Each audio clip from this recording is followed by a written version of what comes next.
Assalamualaikum warahmatullahi wabarakatuh. Selamat siang teman-teman semua. Semangat belajar.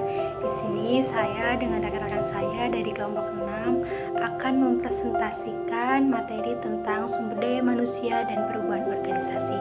Dengan pembicara pertama ada Mbak Nabila Sarotinisa Al-Barzani, yang kedua ada Mas Ikhwan Nur Alim, yang ketiga ada saya sendiri, Qurratul Aini, yang keempat ada Mbak Irma Dian, dan yang terakhir ada Mas Abel Abdian. Oke, langsung saja teman-teman ke pembahasan pertama yang akan dibawakan oleh Mbak Nabila Sarotinisa Al-Barzani. Silakan. Saya Nabila Sarotinisa Al-Barzani akan menyampaikan materi tentang A. Pengertian dan komponen strategi.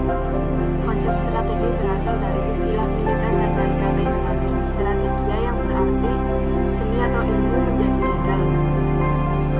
Konsep strategi mencakup komponen perencanaan dan pengambilan keputusan. Strategi diidentifikasikan sebagai berikut. Strategi adalah penetapan tujuan jangka panjang yang dasar dari satu organisasi dan pemilihan alternatif tindakan serta alokasi sumber daya yang diperlukan untuk mencapai tujuan tersebut. B. Proses perencanaan strategi. 1. Formulasi misi dan tujuan.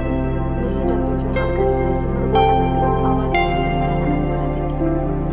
Beberapa hal yang harus diperhitungkan untuk menjawab pertanyaan mendasar dalam formulasi misi dan tujuan. 1. Sejarah organisasi.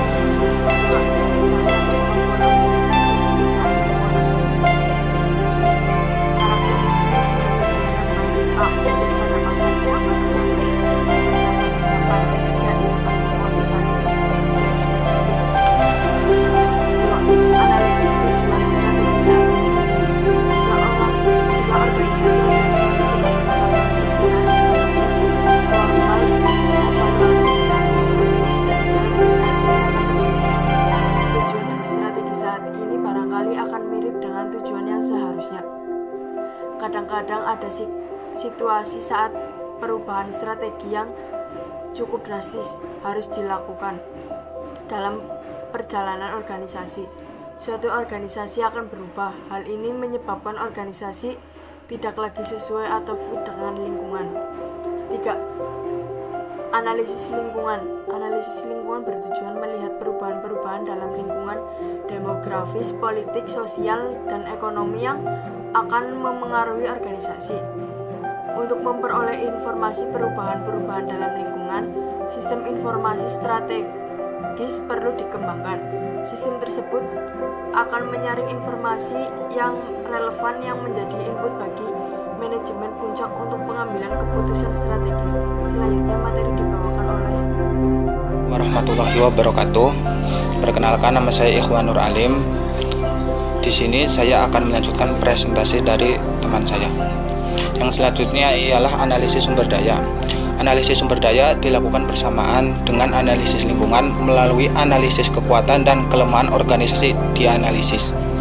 Kekuatan kelemahan tersebut merupakan daya saing suatu organisasi. Selanjutnya, identifikasi kesempatan strategis. Kesempatan strategis merupakan gap antara situasi apabila organisasi menggunakan tujuan dan strategi yang dirumuskan dalam proses penentuan tujuan dengan situasi serta apabila organisasi menggunakan strategi sekarang ini tanpa perubahan. Selanjutnya, pengembalian keputusan strategis. Setelah kesempatan strategis diidentifikasi, organisasi dapat mengembangkan sejumlah alternatif strategis untuk memanfaatkan kesempatan tersebut. Beberapa kriteria dapat dipakai untuk mengevaluasi alternatif tersebut, di antaranya strategi dan komponennya harus konsisten dengan tujuan dan kebijakan organisasi. Sumber daya dan usaha dapat difokuskan pada isu-isu kritis yang dapat memisahkan masalah penting dari masalah yang tidak penting. Selanjutnya, strategi dapat mencapai tujuan yang dituju. Strategi dapat memperlihatkan kemungkinan keberhasilan mencapai tujuan. Selanjutnya kita menuju ke subbab selanjutnya. Tingkatan strategi. Yang pertama ialah tingkat korporasi. Strategi pada tingkat ini diformulasikan oleh manajemen puncak. Pada tingkat ini, strategi mencakup keseluruhan organisasi, tidak hanya satu unit bisnis tertentu atau fungsi tertentu. Yang selanjutnya, tingkat unit bisnis. Strategi unit bisnis memfokuskan pada operasi relevan untuk unit bisnis tertentu. Jika organisasi mempunyai beberapa unit usaha yang bergerak di beberapa pasar yang berbeda, strategi korporasi akan diperlukan. Unit bisnis dibiarkan menentukan strateginya sendiri karena mereka lebih memahami persaingan di pasarnya. Tingkat fungsional. Strategi di tingkat fungsional ditujukan untuk fungsi-fungsi organisasi seperti fungsi pemasaran, keuangan, riset, dan pengembangan operasi serta sumber daya manusia. Sebagai contoh, pemasaran strategi mengembangkan produk yang ada lebih dipilih dibanding dengan mengembangkan produk yang baru. Selanjutnya, strategi tingkat korporasi. Ada dua jenis pendekatan terhadap strategi korporasi: pendekatan berdasarkan nilai dan pendekatan berdasarkan portofolio.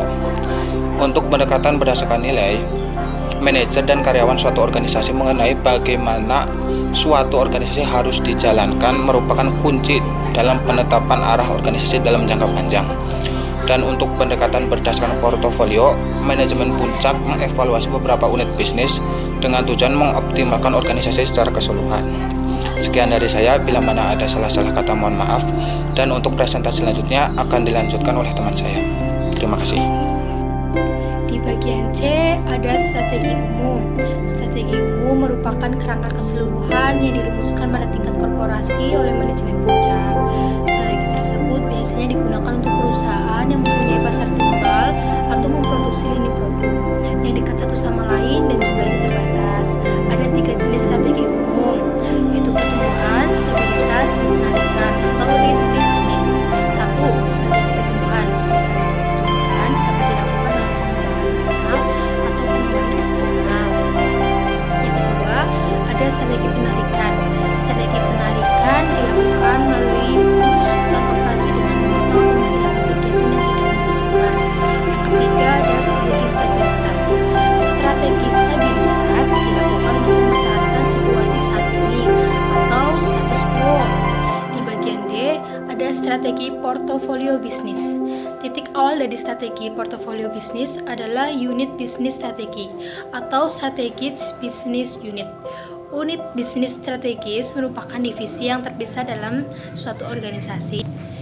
Di bagian E ada matriks Boston Consulting Group atau BCG. Matriks tersebut dikembangkan oleh Boston Consulting Group untuk GE atau General Electric. Matriks tersebut mengelompokkan unit bisnis berdasarkan tingkat pertumbuhan pasar atau dalam kurung tinggi atau rendah, dan pangsa pasar relatif atau dalam kurung besar atau kecil. 1. Tanda tanya atau question mark. Unit bisnis yang masuk dalam kategori ini mempunyai pangsa pasar relatif yang kecil tetapi mempunyai tingkat pertumbuhan yang tinggi. Yang kedua, bintang atau star. Setelah melewati tahap tanda tanya, unit bisnis akan masuk ke kelompok bintang. Pada tahap ini, investasi dibutuhkan untuk membangun infrastruktur agar mendukung produknya semakin berkembang. Misalnya, membangun jaringan distribusi. Yang ketiga ada sapi perah atau cash cow. Setelah melewati bintang, suatu produk akan menurun tingkat pertumbuhannya. Yang keempat ada anjing atau dog. Dalam tahap anjing, produk mengalami penurunan. Yang kelima ada kaitan atau kelompok antar kelompok. Dalam suatu organisasi, komposisi unit bisnis harus dijaga keseimbangannya. Organisasi yang mempunyai sapi perah yang terlalu banyak dan bintang yang terlalu sedikit tidak akan terlalu sehat karena prospek organisasi masa mendatang tidak terlalu cerah. Di bagian 5 ada strategi tingkat unit bisnis. Di dalamnya ada 1. Strategi Porter, 2. Daya tarik industri. Di dalam daya tarik industri ditentukan oleh 5 kekuatan yang mencoba mengambil keuntungan dari perusahaan melalui proses tawar-menawar. Di antaranya 1. Halangan untuk masuk atau barriers to entry. Yang kedua, kekuatan pemasok supplier. Yang ketiga, kekuatan pelanggan. Yang keempat, ancaman produk substitusi. Yang kelima, persaingan dalam industri.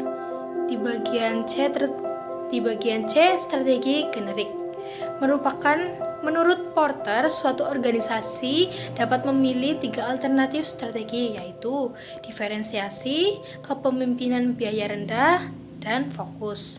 Yang D, kritik terhadap teori Porter. Di bagian 6, strategi fungsional.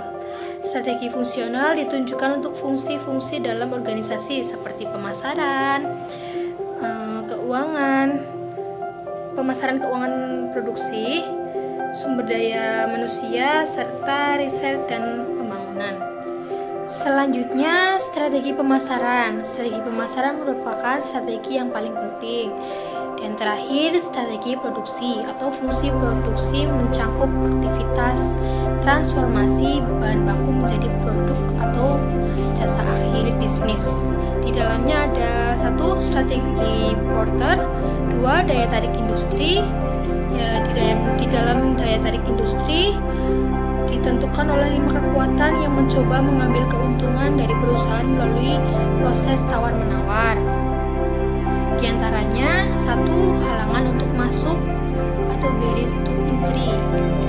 Yang kedua, kekuatan pemasok supplier. Yang ketiga, kekuatan pelanggan. Yang keempat, ancaman produk substitusi.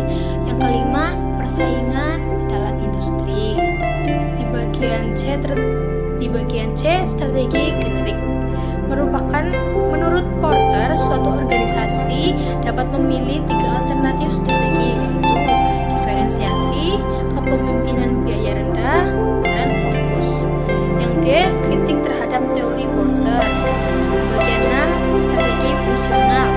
Strategi fungsional ditunjukkan untuk fungsi-fungsi dalam organisasi seperti pemasaran, keuangan, pemasaran keuangan produksi, sumber daya manusia, serta riset dan pembangunan.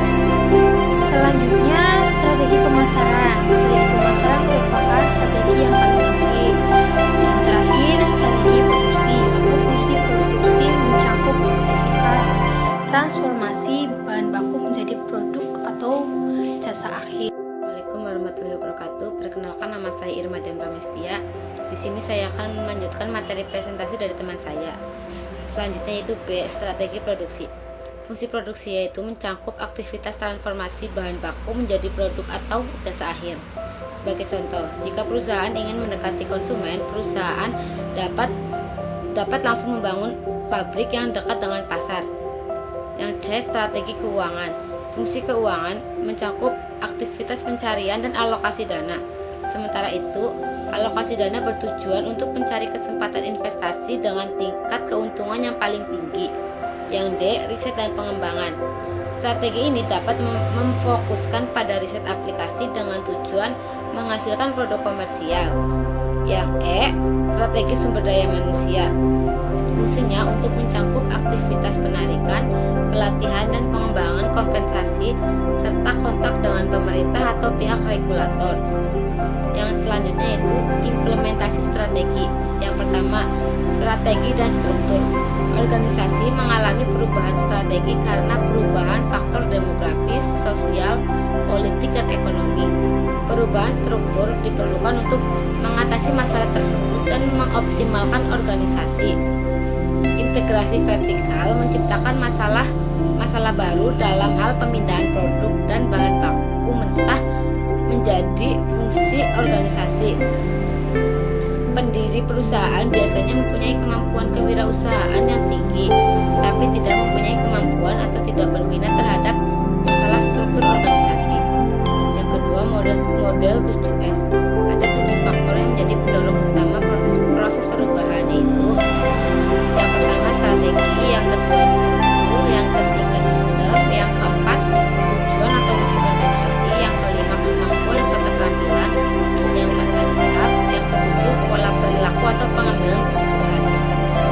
Menurut pengamatan para ahli, organisasi yang baik mempunyai 8 atribut, yaitu yang pertama bias untuk tindakan, yang kedua dekat dengan pelanggan, yang ketiga otonomi dan kewirausahaan, yang keempat produktivitas melalui orang, yang kelima terjun langsung atau praktikal, yang keenam tetap pada kemampuan yang dipunyai, yang ketujuh struktur yang sederhana, staf yang ramping, yang kedelapan kombinasi desentralisasi dan sentralisasi.